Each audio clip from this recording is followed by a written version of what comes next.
Hello and welcome to coverage of Grand Prix Omaha. Marshall Sutcliffe in the booth with Hall of Famer Ben Stark. Looks like we've got 2 matches going in our feature match area of 4 possible. Those top 4 tables here in the late stages of the Swiss portion have drawn. Right. Now look what we found. How do you like this matchup?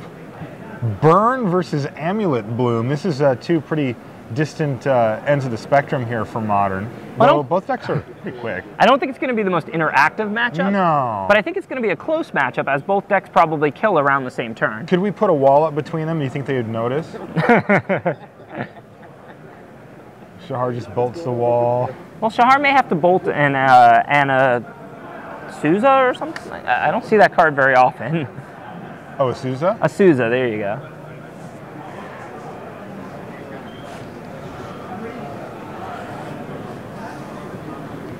Lost but seeking. Yeah. There she is. Yeah. Yeah, Shahar is going to have to bolt it. That card's busted. Have you read that thing? Shahar's not going to let that sit around. No. Although the damage may be done. Sure, if he has a Summer Bloom too. He does. Yeah, he may not even, Shahar may not even get a chance to bolt that. All of Justin's lands may be in play this turn. And we can see, we can see Justin's hand, you know, it's good, but he does have 2 Hive Minds, no Pacts. Right. And that is the problem with combo decks sometimes. You know, 2 Hive Minds, no Pacts does nothing. 2 Pacts, no Hive Minds, very little. 1 Pact, 1 Hive Mind, you win the game. Yeah. So, you know, Justin still has to find a Pact here. Pooling a bunch of mana. I think he's going to be able to cast a Hive Mind this turn. Easily. Yeah, but he does still need to find a Pact or he's doing nothing.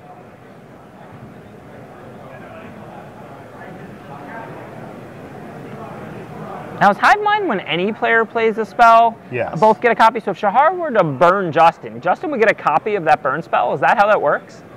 Yeah.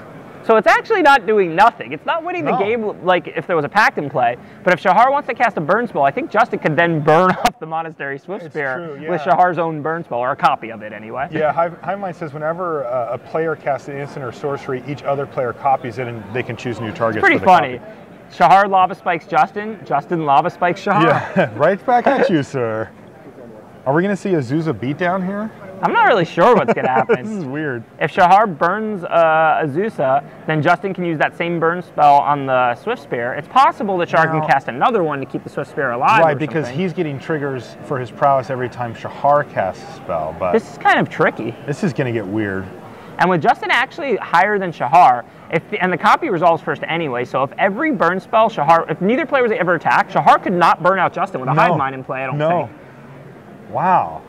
I don't think it'll play out exactly like that. I mean, Shahar has an Eidolon, he may just have more creatures. I don't think Shahar is locked out of the game by this Hive Mind. No. But it is pretty interesting that Justin will get a copy of every burn spell that Shahar plays. Right, looks like Justin left. He's seen enough. He's probably talking to the judge about exactly how this works. Yeah. And granted, I do that a lot in tournaments. I would do that from Shahar's seat more likely than Justin's, because you would think Justin would know how this works, considering he's the one playing the Hive Mind, the obscure combo deck that you're not necessarily that familiar with. Right. But Shahar seems comfortable. I guess that's how you get to be the world champ. He certainly looks comfortable. You see he's got an Eidolon with a Great Revel in his hand, a couple of lightning bolts. I think there's a Rift Bolt in there too. And he's got a lot of thinking into this. Hive Mind really does put a weird twist on this game. Yeah, he can't bolt the Souza without losing his Monastery Swift Spear. Now, does the Souza do much now? No. Like, is the damage done? Yeah, the damage is done. It doesn't do much now, but Shahar does want to be able to attack. Right. So Shahar's considering maybe Lava Spike both of us. And then Lava Spike us. Yeah, and then attack for 2. Which can get through a Souza. Yeah, or he's considering just casting the Eidolon first, which would give him 2 creatures to 1, but it would cost Shahar damage every time he plays a burn spell then.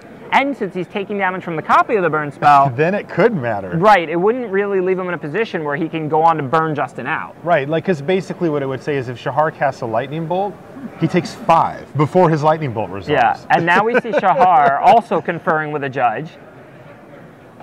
He's probably saying something like, wait, if I cast a lightning bolt, I take 5? Yeah. This isn't fair.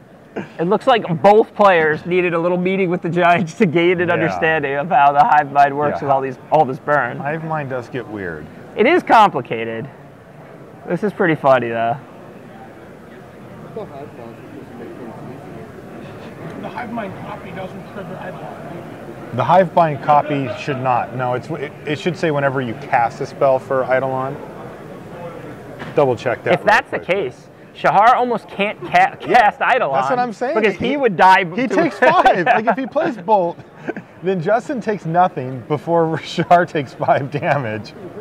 If that's the case, I think Yeah, Shahar... it's cast a spell, so you're not actually casting it if you hive mind, you're just getting a copy. Yeah, then I think Shahar will have to just attack and either Lightning Bolt or Skullcrack to make it, 2 power. I mean, he could wait until after Justin doesn't block, but then, or if Justin does block, do it then. But then he could just play a spell that'll deal 3 to both of them, and Justin will take 2.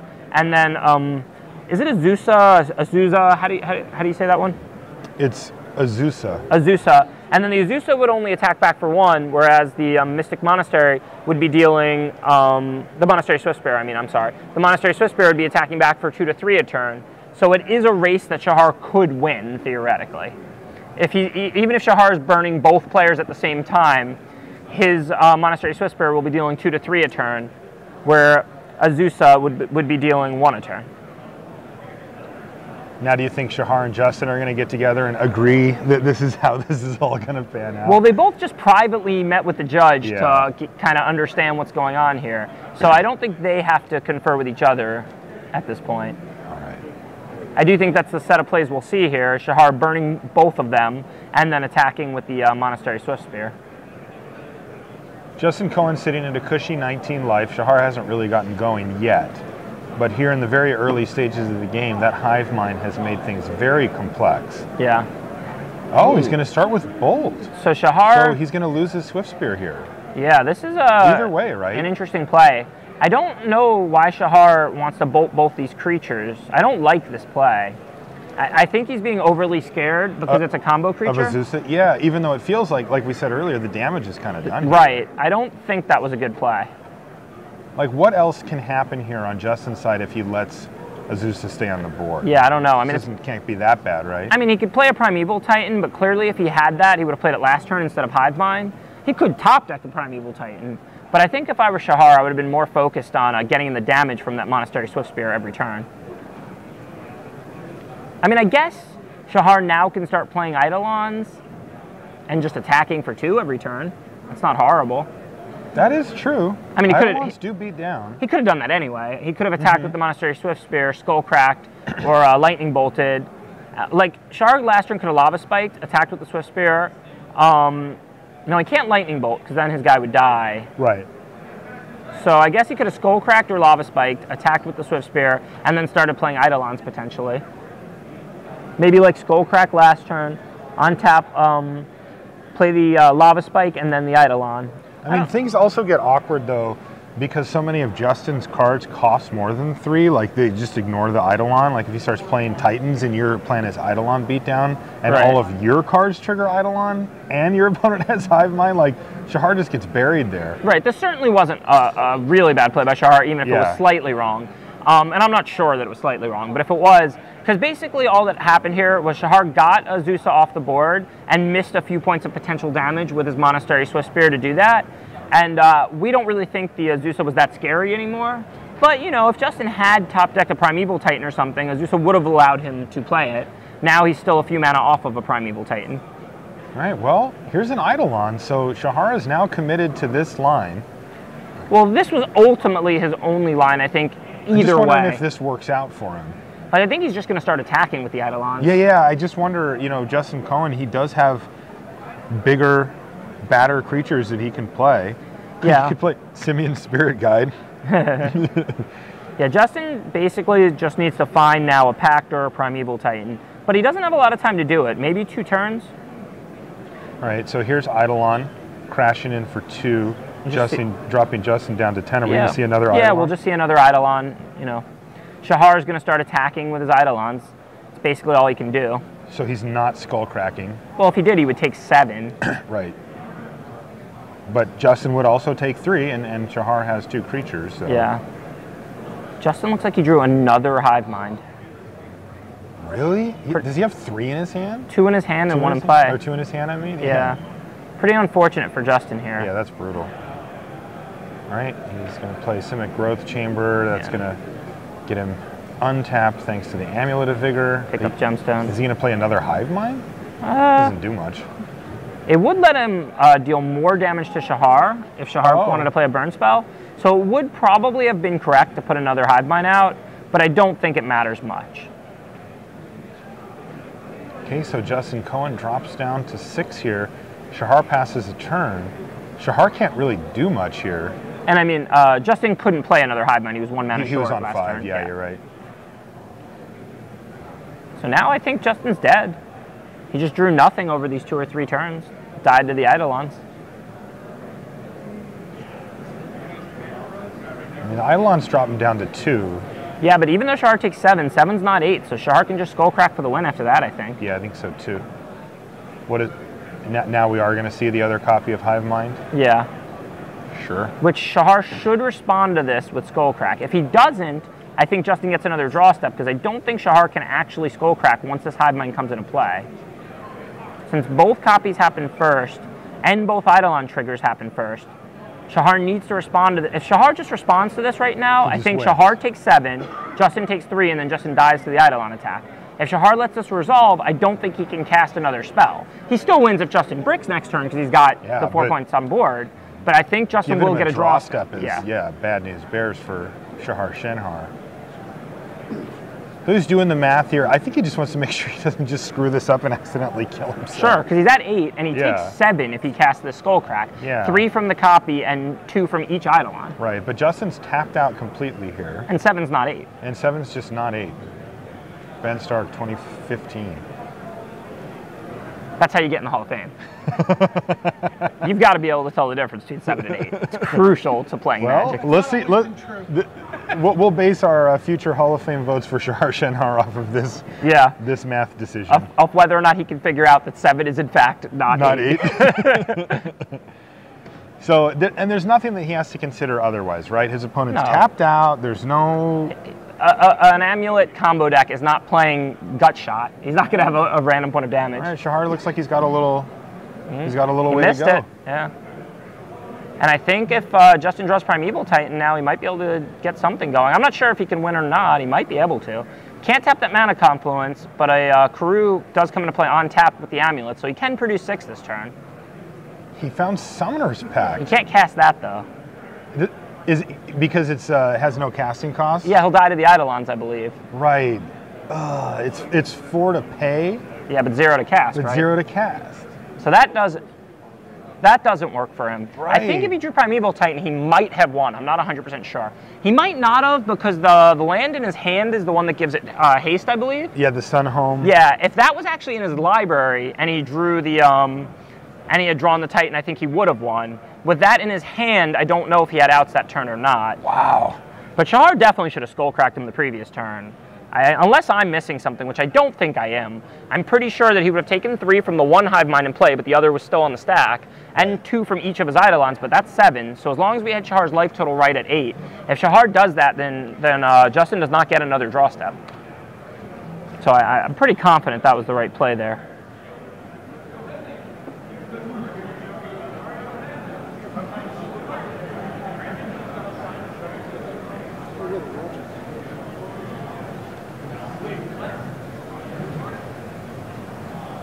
So Josh McClain looks like he's down a game to Eric Peters over here. And it looks like we have a pod mirror on our hands here, Ben. I would say that Josh McClain would probably be pretty happy about that. As a guy, I'm sure, who's probably the best pod player in the world, certainly one of them. You know, he probably loves a grindy pod mirror. It doesn't look like this one's going so well for him. No, it doesn't. Yeah, you'd have to take Josh McClain. But down a game and down significantly in this game, Eric Peters just used Dismember to kill a Reclamation Sage, basically just keeping any pod fodder away as long as possible, as Josh McClain has a Birthing Pod, but no fodder. He just drew Siege Rhino. And these guys are on 11 and 2, so the loser is pretty much out of top 8 contention. Wow, and the winner's still alive, but needs to do some work next round, either drawing or winning, depending on how things break. Yeah, 13 and 2 will definitely make top 8. Wow. But 12 and 3 is highly unlikely, and 12-1 would need a lot of help. Maybe one person or something. Eric Peters defeats Josh McLean, effectively knocking him out of the top 8 contention. Wow, yeah, that's impressive. Beating Josh McLean in his own game with the pod mirror. Pod deck there is no small feat. That and was Josh nice. McLean started 9-0, I believe, too. So I mean, and we saw him. He was 10-0 before he lost to the makeshift, or as it's being called now, spaghetti and meatballs. Yes, spaghetti and meatballs is what we called it. So it's pretty disappointing for McLean because you start a GP 10-0. At that point, you're starting to hope for top 8. I mean, that's a really strong start. And then 3 losses in a row. Yeah, that's brutal.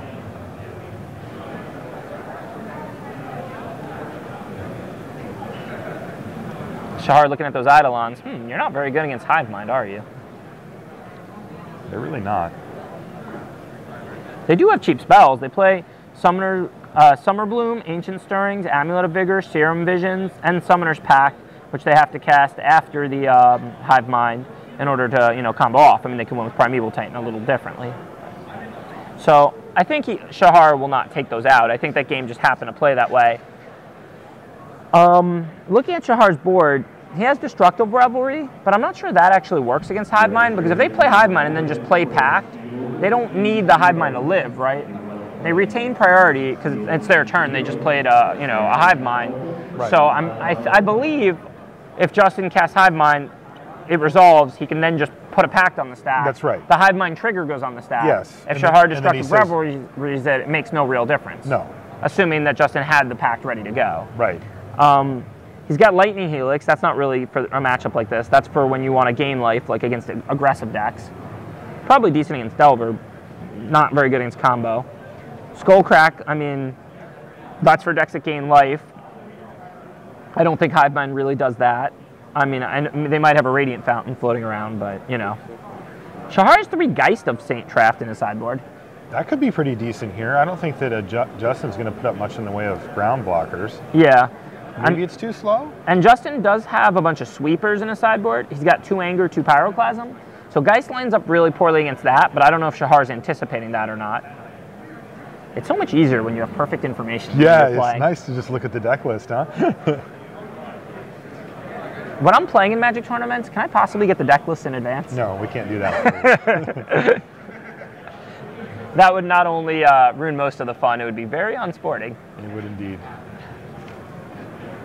So I don't know. If you keep doing coverage, I can keep having the deck list? Yeah. You're trying to lure me into the booth? I'm trying. I love doing coverage, so you don't have to lure me. I'm really happy to be back here. Well, I'll tell you what, I'll bring you the deck list anyway. So it doesn't, from their opening hands, look like Shahar boarded in much. He didn't draw a Geist. All of the cards in his hand are in his main deck. I don't think Shahar really has much sideboarding to do at all. He has some powerful sideboard cards, but not for this matchup. Not really anti-combo stuff. Is he thinking about mulliganing here? Well, it's not a good hand. It looks like he's decided to keep. I don't think you can mulligan Monastery, Swiftspear, Burn Spell, Treasure Cruise. But, Burn never wants to see 4 lands in their opening hand. Sure. Their ideal number is about 2. Yeah, not a lot of library manipulation for Shahar. He just kind of has to take what his deck gives him. The good news is that most of the spells are roughly equivalent to each other. Draws a Lava Spike. Yeah, that's a good draw for him. Since he has a Treasure Cruise, any 1-mana spells he can draw here are great. Just let him empty that hand and cruise. Yeah. So he's going to Swift Spear here. Yeah, he's certainly going to Swift Spear damage. I don't think he needs a Steam Vent, so he'll probably just grab a Mountain and Swift Spear. Oh, well, if he boarded in cards of different colors, and I saw a Lightning Helix, I think, as he was flipping through. Did you? I think so.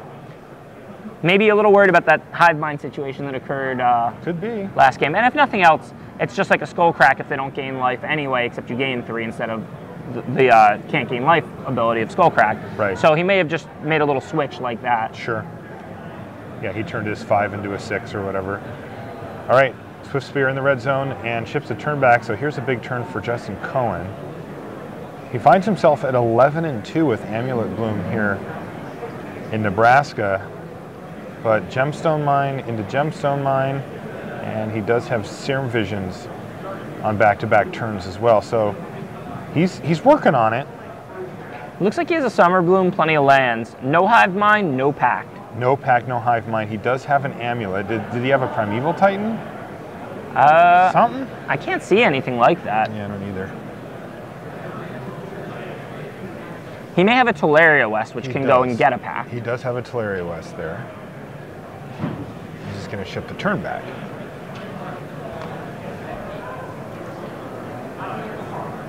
He actually doesn't have that many lands either. A pretty rough hand for Justin, I think. He's got a Simian Spirit Guide there. Yeah. An Amulet that doesn't do much. No. In this spot. And an Azusa. Which also doesn't do much because he only has one more land in hand, a Tolaria West. Yeah, that's a pretty rough hand. Yeah. Shahar's hand wasn't amazing either. Let's see what he comes up with. Oh, there's Goblin Guide. Hello, friend. Sitting on the bottom of his library, though.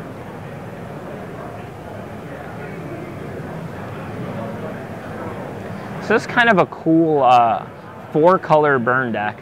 It's playing blue for Treasure Cruise, white for Boros Charm, green for Mutagenic Growth. I know you don't necessarily have to cast Mutagenic Growth for a green, you can just pay 2 life. But he's also got Destructive Revelry in the sideboard, which does cost a green. Oh, okay.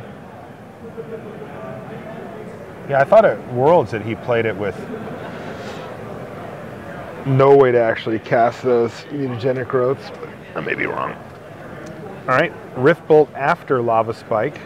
So a nice productive turn there for Shahar. He got in for 5 damage and got a Rift Bolt suspended. Yeah, and he's going to put a bunch of cards into his graveyard by next turn. I think he's looking at cruising here on Pretty turn quickly. 3. Yeah.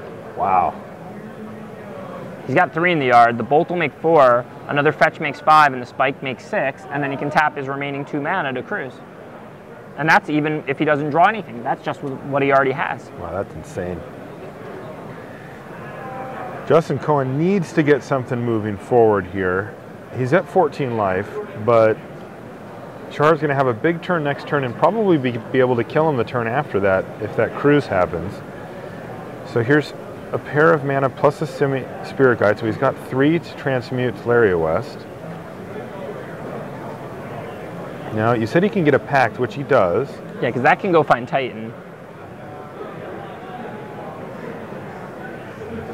Don't know if he's that close to doing that. Can he cast it? No, I don't think he's that close to all that.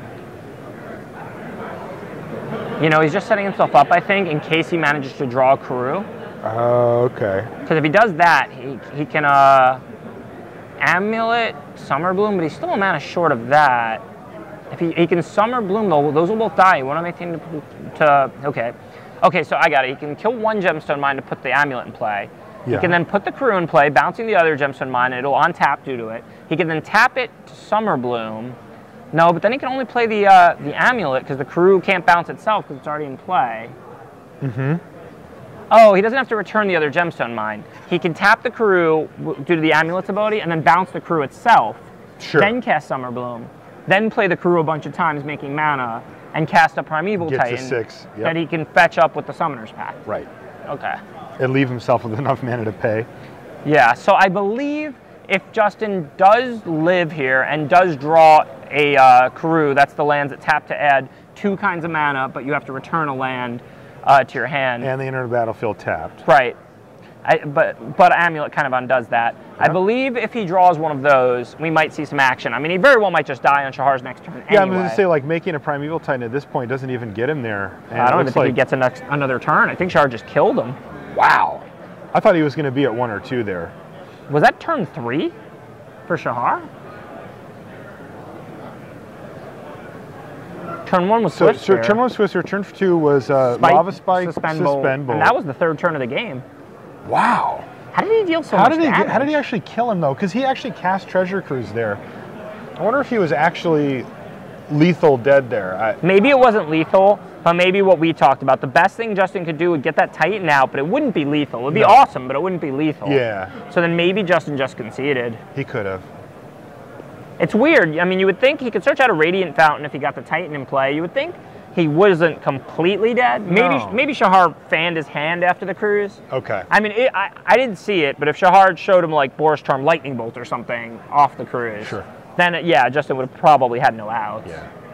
So Shahar Shenhar wins in the meantime, dispatching of the, I mean, this deck list has a lot of cards written on it. I'm still adding it up, trying to figure out if Shahar could have actually just done 20 on turn 3. Let's do it. What else you got to do? We don't need to go eat right now, All right, so Swift Spirit for... What's that? We got Turbo? Let's do that instead. All right. We'll write this I'll be out counting it in my time. head, don't worry. Let's go down to Turbo Magic for now. What? They moved over after game 1, so we're in game 2 coming into Turbo? Okay. All right, here we are. Underway. John Shaw versus Tyler Novak, and like we said, this is game 2 after Novak won the first game. And these guys also playing an elimination match, both currently on 11 and 2. Okay. And what do we have from Tyler over there? Well, I see a Cryptic Command in his hand. We haven't seen many of those today, Ben. Is he playing Scape Shift? Looks like it. Yeah. Here's your boy. Somebody's got a top 8 with Scape Shift. Yeah. Every modern GP, one Scape Shift makes a top 8. You're just hoping that it's you when you sign up? It's actually never even been me. I've had a good record with it in modern GPs. I've cashed several. But, and David Scharfman top 8'd one with... I remember that. Yeah, not my exact list. He worked on it too, but with my style Scape Shift that me and him talked about and worked on together. I did top 8 once with the red-green version back in Atlanta in 2011. The one with Primeval Titan? Yeah, and it played Scape Shift also. It didn't play any blue cards, though. That was straight red-green.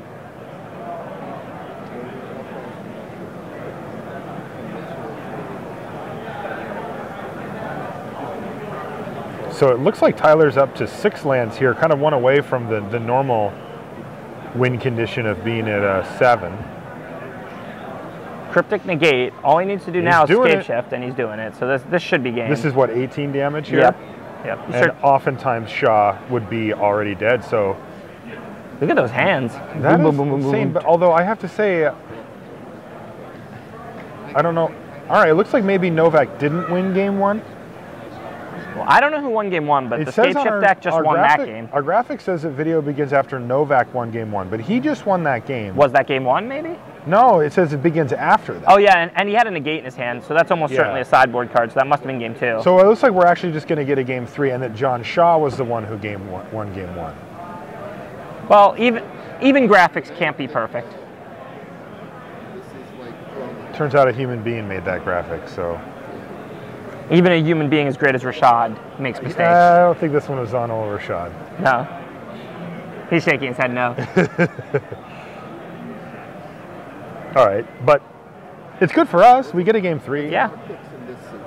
A lot of cooks in this particular kitchen. I don't know how to cook anything. I make eggs some mornings. They don't usually come out that well. All right, so John Shaw, good start from both players now. Search for Tomorrow on the suspend, and Swift Spear for John Shaw to help deliver some early beats. And yeah, he's going to beat down a lot. There's a 6 damage turn there for Shaw. And Is It Charm's going to take down the Monastery Swift Spear as the Search for Tomorrow ticks down. Being on the play is huge in this matchup, but this is a good start for Scape Shift. He's removed the early attacker and suspended a Search for Tomorrow. Okay. I mean, he's going to start getting pretty low on life total here. I'm not sure what his sideboard is. I've always sideboarded Obstinate Ballots in this deck. So I'm surprised to see that main phase Skullcrack by John. Yeah, I am too. Yeah, if Tyler... if he slams a Baloth, yeah, he's really going to regret that. It's not that important. Yeah, it's not that important to resolve the 3 damage from Skullcrack. You hold that up there. That's the one that, yeah. You get to just hold that up and watch your opponent squirm as they try to resolve a Baloth or something. That was not a good play. No, that was a little hasty there from John Shaw, and he could really pay for it here. As, again, what you need to pay attention to are the lands sitting over there for Tyler. I don't actually know what happened at the end there. Yeah, I mean... I saw a handshake, but Tyler was on the